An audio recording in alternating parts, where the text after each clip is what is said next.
안녕하세요.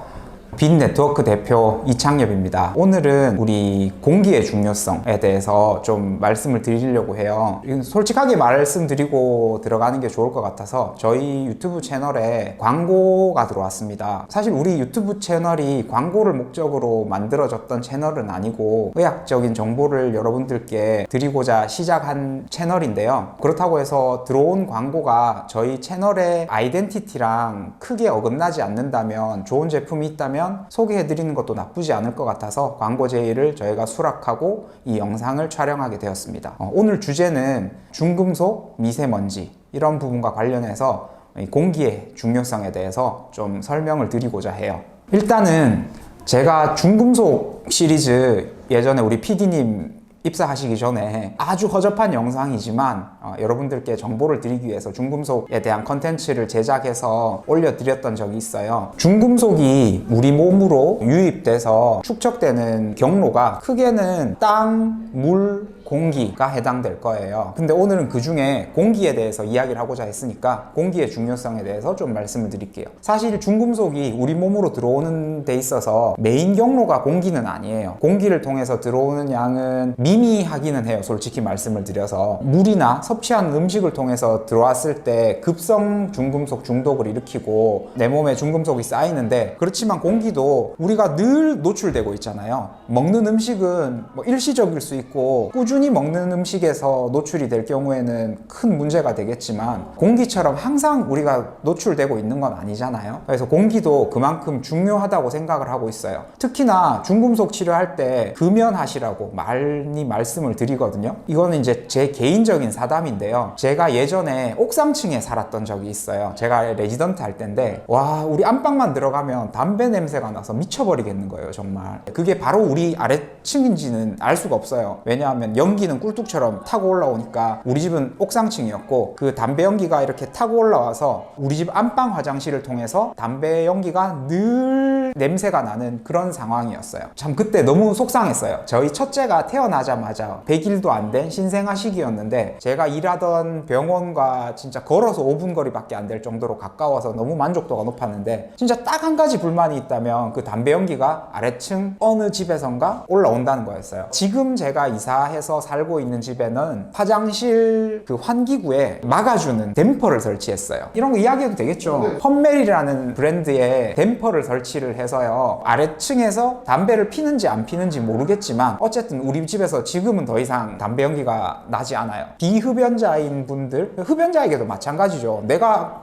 가뜩이나 담배 피러 나가서 담배 피는데 간접 흡연에 계속 노출되고 이런다면 내 건강이 더 빠른 속도로 악화가 되겠죠. 간접 흡연이 더 안 좋다는 논문도 있고요. 제가 드리고 싶은 말은 그만큼 공기가 중요하다. 그리고 우리나라는 중국에서 넘어오는 황사들, 우리 자동차 배기가스들, 또 공장에서 나오는 매연들, 이런 것들이 좀 심하게 있는 경우가 많잖아요. 미세먼지, 중금속 같은 것들이 공기를 통해 내 몸으로 유입되지 않도록 막을 수 있는 방법들에 대해서 고민해보는 게 참 중요한 시기가 온 것 같아요. 여기에 대해서 뒷받침이 되는 근거는요, 서울에서 중금속 검사하시는 분들은 비교적 좀 중금속 중독으로 나오는, 중금속 중독까지는 아니라도 중금속, 내 몸에 있는 중금속의 양이 많게 나오는 빈도가 좀 높다고 하시는데요. 제 경험, 또 서울에 계신 다른 의사 선생님들과 공부하면서 나누는 교류들, 이런 이야기를 들어보면 서울이 오염되어 있다는 거는 좀 확실하잖아요. 그러면 우리 서울에 사는데, 물론 서울뿐만이 아니고 또 다른 대도시들도 있겠죠. 좀 오염된 대기를 가진 지역에 계신 분들이 이걸 좀 피해갈 수 있는 방법에 대해서 말씀을 드리고자 해요. 아까 말씀드렸듯이 우리 아래층 이웃들이 집에서 담배를 핀다라고 했을 때 현실적인 방법은 화장실 환기구에 댐퍼라는 장치를 설치하는 거 추천드려요. 그리고 둘째, 집을 위주로 일단 먼저 설명을 드릴게요. 집에도 공기청정기를 두고 사용을 하시잖아요. 공기청정기, 그리고 이런 게 있는지 아시는지 모르겠지만 요즘 신축 아파트들은 창문을 열지 않고